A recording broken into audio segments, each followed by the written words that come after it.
Assalamualaikum warahmatullahi wabarakatuh. Pada kesempatan hari ini kita akan belajar materi ekonomi tentang pertumbuhan ekonomi, khususnya di kelas 11. Untuk pertama kali kita akan melihat tentang pengertian dari pertumbuhan ekonomi. Pertumbuhan ekonomi merupakan peningkatan nilai serta jumlah produksi barang dan jasa yang dihitung suatu negara dalam suatu kurun waktu tertentu berdasarkan pada beberapa indikator. Misalnya saja, naiknya pendapatan nasional, pendapatan per kapita, jumlah tenaga kerja yang lebih besar dari jumlah pengangguran, serta berkurangnya tingkat kemiskinan. Pertumbuhan ekonomi juga dapat diartikan sebagai proses perubahan secara berkesinambungan menuju kondisi yang lebih baik dalam kondisi perekonomian suatu negara. Ekonomi suatu negara sendiri dapat dikatakan bertumbuh jika kegiatan ekonomi masyarakatnya berdampak langsung pada kenaikan produksi barang dan jasanya. Dan adapun ciri dari pertumbuhan ekonomi itu sendiri yaitu meningkatnya produksi barang dan jasa. Yang kedua, ada meningkatnya output per kapita. Dan yang ketiga, adanya perubahan pada sektor ekonomi. Di sini kita sudah bisa melihat 5 faktor yang mempengaruhi pertumbuhan ekonomi. Faktor yang pertama yaitu sumber daya manusia. Sumber daya manusia atau yang biasa disingkat sebagai SDM adalah suatu indikator perkembangan ekonomi pada suatu bangsa. Faktor SDM mampu mempercepat dan bahkan mampu memperlambat proses pertumbuhan ekonomi. Contohnya, saat suatu negara mempunyai jumlah pengangguran yang meningkat terhadap penduduknya, maka negara tersebut dinilai mengalami kemunduran. Adanya penurunan kualitas pada sumber daya manusia ini melahirkan peningkatan jumlah pengangguran yang kemudian diperburuk dengan semakin menurunnya jumlah lapangan pekerjaan. Peningkatan jumlah pengangguran mampu memicu tinggi angka kemiskinan di suatu negara tersebut. Jadi, faktor yang mempengaruhi yaitu sumber daya manusia, sangat penting. Yang kedua itu ada sumber daya alam. Biasanya kita sebut sebagai SDA. Nah, SDA ini juga tidak kalah penting karena SDA yang kita miliki tidak diiringi dengan kualitas peningkatan dari sumber daya manusia tersebut. Alhasil, negara kita menjadi sering melakukan ekspor barang mentah dan mengimpor kembali dengan barang yang sudah jadi dengan harga yang lebih mahal. Sebenarnya sumber daya alam kita melimpah, tetapi karena sumber daya manusia yang tidak bisa mengolah, makanya kita seringkali mengimpor barang-barang jadi dari luar negeri. Yang ketiga, yaitu kemajuan teknologi.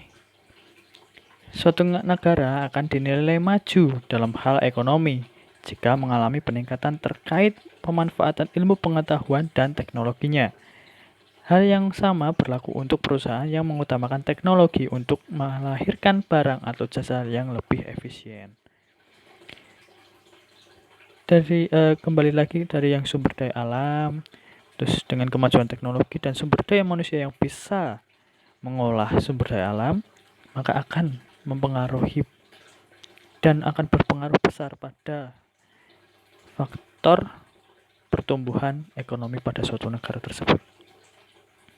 Yang keempat, yaitu tingkat inflasi. Yaitu salah satu gejala yang mampu memberikan dampak pada pertumbuhan ekonomi adalah inflasi. Inflasi adalah suatu kondisi laju peredaran mata uang yang tidak terkendali. Terjadinya peningkatan harga sangat berdampak pada produktivitas bahan baku karena membuat peningkatan biaya operasional perusahaan dalam hal memasok bahan mentah. Selain itu, inflasi juga akan berdampak pada gaji karyawan. Ya, inflasi itu semacam kenaikan harga secara terus-menerus. Ya, jadi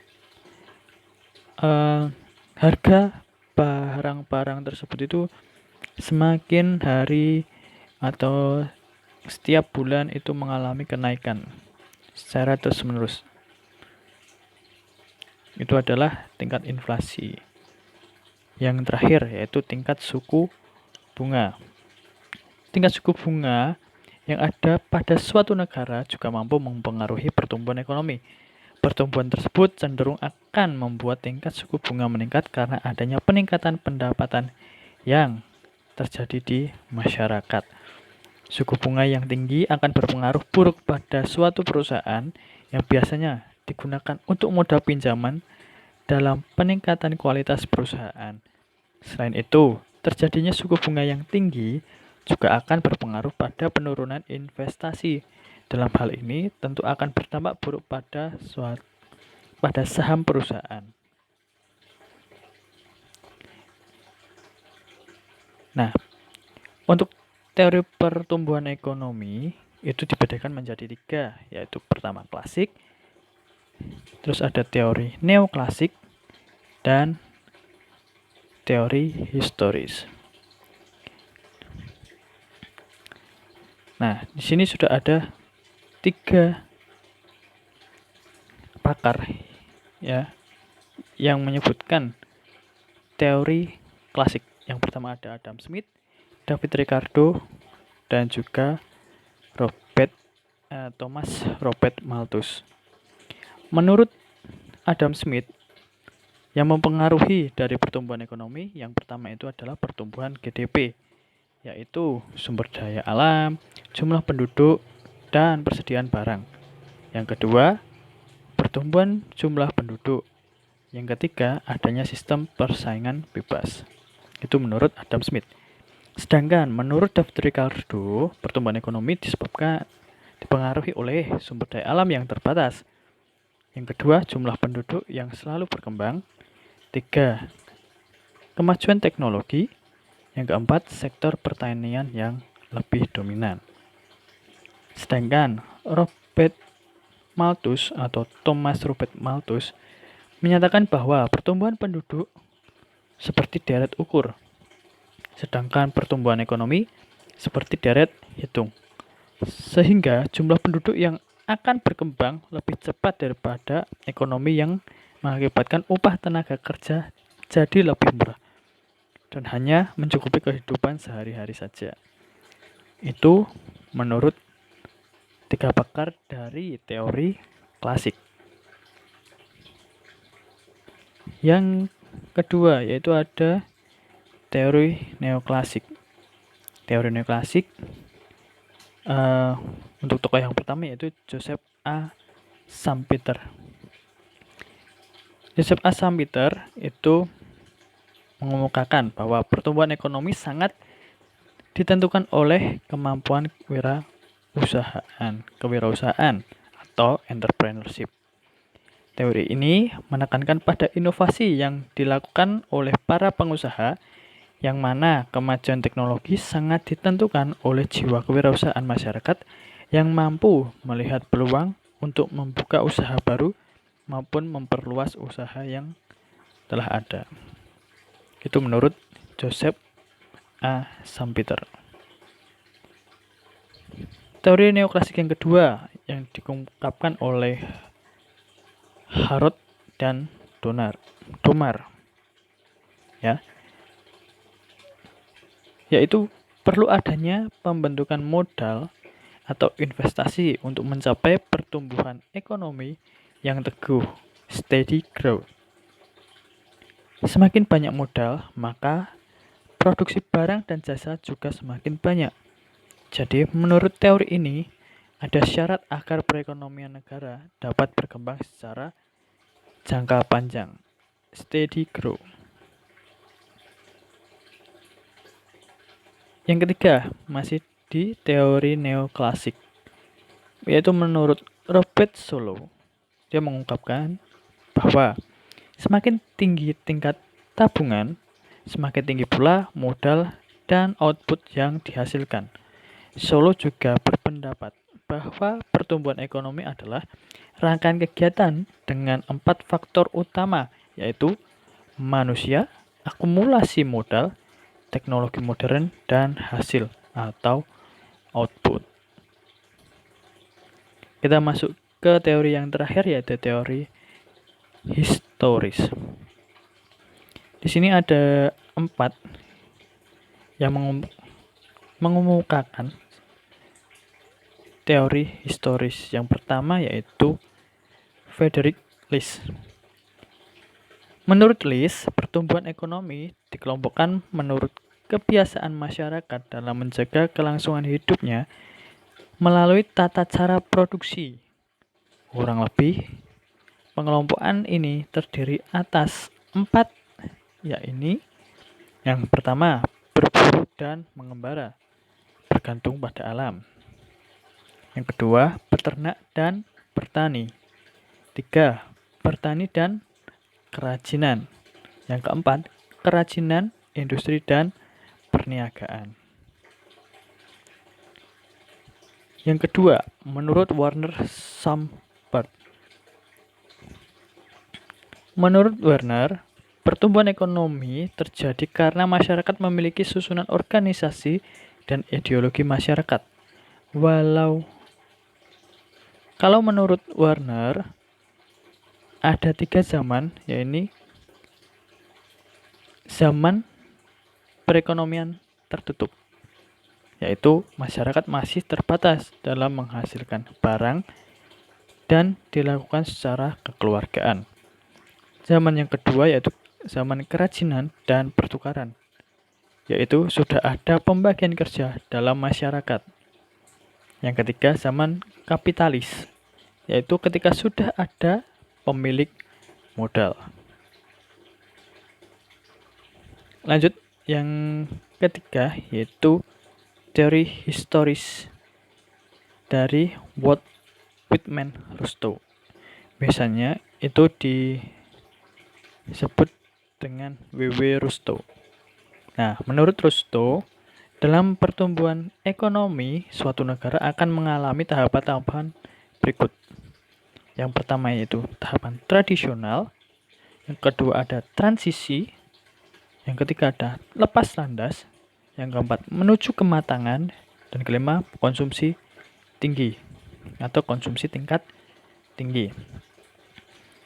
Yang pertama yang tradisional yaitu ekonomi didominasi sektor pertanian. Yang kedua, tahapan transisi yaitu terjadi perubahan struktur tenaga kerja dari pertanian ke industri. Yang ketiga, tahap lepas landas yaitu ketika hambatan dalam struktur sosial dan politik dapat diatasi.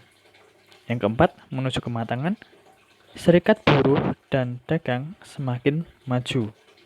Yang terakhir, konsumsi tinggi atau konsumsi tingkat tinggi, yaitu tenaga kerja didominasi tenaga kerja terdidik dan penduduk di kota lebih besar dari desa. Lanjut yang kelima, yaitu dari Bruno Hildebrand. Menurut Bruno, yaitu pertumbuhan ekonomi dimulai dari alat tukar-menukar yang dilakukan masyarakat, yaitu masa tukar-menukar barang atau barter. Yang kedua, masa tukar-menukar dengan uang atau jual beli. Yang ketiga, masa tukar-menukar dengan kredit.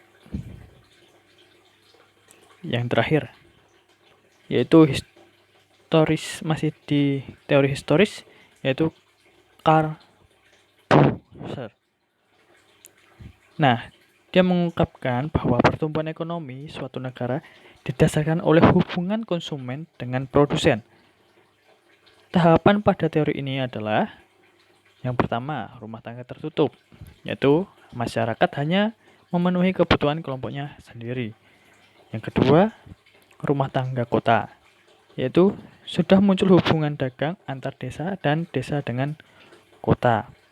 Yang ketiga, rumah tangga bangsa atau kemasyarakatan. Perdagangan antar kota akan membentuk suatu kesatuan masyarakat yang melakukan pertukaran dagang dalam negara. Yang terakhir, rumah tangga dunia, yaitu masa di mana perdagangan telah melewati masa-masa negara seperti saat ini. Itu teori-teori yang dikemukakan oleh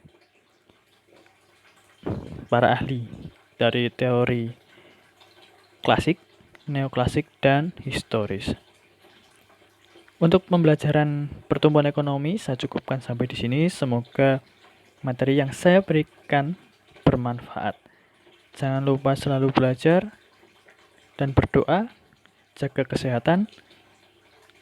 Untuk pertemuan hari ini saya akhiri. Wassalamualaikum warahmatullahi wabarakatuh.